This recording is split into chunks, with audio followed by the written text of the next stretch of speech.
Hi friends, పచ్చి మామిడికాయతో mutton curry ఎలా తయారు చేయాలో చూద్దాము. ముందుగా దీనిలో మసాలా కోసం 2 మీడియం సైజ్ టమాటోలు, ఒక అల్లం ముక్క, అలాగే ఒక పెద్ద సైజు వెల్లుల్లి, జీలకర్ర, కారం కలిపి శుభ్రం చేసుకుని అల్లాన్ని అలాగే వెల్లుల్లిపాయ కూడా పొట్టు తీసేసి మిక్సీ పట్టుకొని పేస్ట్ లాగా సిద్ధం చేసుకోవాలి. తర్వాత గరం మసాలా కూడా రెడీ చేసుకొని పక్కన పెట్టుకోవాలి. అదేవిధంగా ఉల్లిపాయ ముక్కలు, 4 పచ్చిమిర్చి, కరివేపాకు, కొత్తిమీర కూడా బాగా సన్నగా తరిగి పక్కన పెట్టుకోవాలి. వీటన్నింటినీ సిద్ధం చేసుకున్నాక మటన్ కూడా శుభ్రంగా కడిగి పక్కన పెట్టుకోవాలి.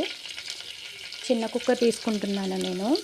నాది ఒక 1/2 కేజీ వరకు మటన్ తీసుకున్నాను. చిన్న కుక్కర్లో కొంచెం ఆయిల్ వేసి అది హీట్ అయిన తర్వాత 4 పచ్చిమిరపకాయలు పొడవుగా చీలుకొని వేసుకుని, అలాగే కరివేపాకు, ఉల్లిపాయలు కూడా వేసి కొంచెం స్టవ్ మీడియం ఫ్లేమ్లో పెట్టుకుని మూత పెట్టి ఒక 5 నిమిషాలు బాగా మగ్గించుకోవాలి. ఈలోపు మటన్ని శుభ్రం చేసుకుని తీసుకున్నాం కదా, అలాగే మిక్సీ జార్లోని పేస్ట్ కూడా వేసి శుభ్రంగా కలుపుకుని మటన్కి బాగా పట్టించి పక్కన పెట్టుకోవాలి.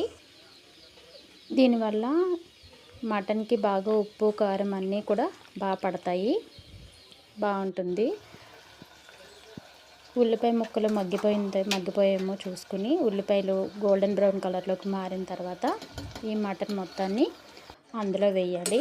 వేసి బాగా కలిపి ఉల్లిపాయలు అన్నీ బాగా కలిసేలాగా ఒకసారి బాగా కలపెట్టుకుని తర్వాత మూత పెట్టి స్టవ్ని మీడియం ఫ్లేమ్లో ఉంచి బాగా సిమ్లోకి పెట్టేయండి.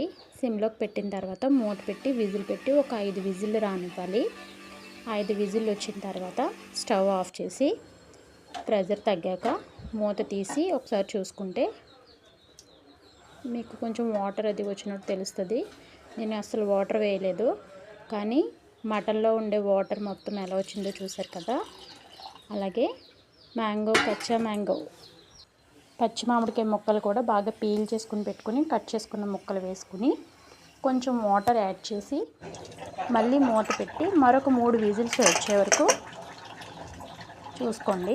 తర్వాత స్టవ్ ఆఫ్ చేసి ప్రెజర్ తగ్గాక మూత తీసి బాగా ఉడుకుతూ ఉన్నప్పుడు కొంచెం గరం మసాలా వేసుకుని ఒక 2 నిమిషాల పాటు బాగా మరిగించండి.